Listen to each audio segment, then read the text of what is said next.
یہ ایک عام پیر کی صبح تھی اور اسکول زندگی سے بھرپور تھا۔ 12ویں جماعت کے کلاس روم میں طلباء ہر صبح کی طرح اپنی میزوں کے گرد جمع تھے، لیکن آج کچھ مختلف لگ رہا تھا۔ کلاس روم کے پچھلے کونے سے ہلکی سی ہنسی سنائی دی۔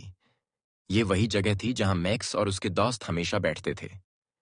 میکس اپنی مزاحیہ شرارتوں کے لیے مشہور تھا اور اس بار اس نے کچھ خاص سوچا تھا۔ کلاس مسٹر شمیڈج کے ریاضی کے سبق سے شروع ہوئی۔ وہ ایک سخت مگر منصفانہ استاد تھے جو ہمیشہ اپنے طلباء کی ترقی کے لیے کوشاں رہتے تھے۔ دوران سبق مسٹر شمیڈٹ نے محسوس کیا کہ طلباء بار بار حیرت سے دیکھ رہے ہیں اور مسکرا رہے ہیں۔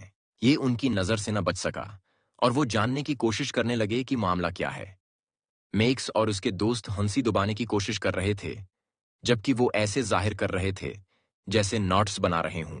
جب مسٹر شمیڈج نے تختہ سیاہ بلیک بورڈ کھولا تو ان کے سامنے ایک بڑا سا مسکراتا چہرہ سمائلی نمودار ہوا جو دھلنے والی چاک سے بنایا گیا تھا۔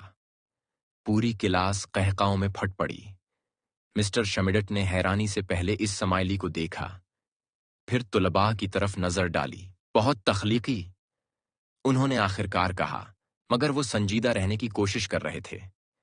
لیکن براہ کرم یہ کام سبق کے بعد کریں۔ میکس ردعمل سے مطمئن تھا اور فیصلہ کیا کہ زیادہ شرارت نہ کرے۔ اس کے بجائے اس نے اس بار دھیان سے سبق سنا، مگر جیسے ہی کلاس ختم ہوئی اور سب باہر جانے لگے، مسٹر شمیڈٹ نے میکس کو روکا۔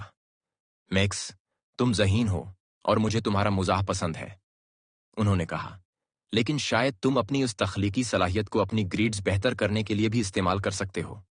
میکس نے مسکراتے ہوئے سر ہلایا اور وعدہ کیا کہ وہ اپنی محنت کرے گا۔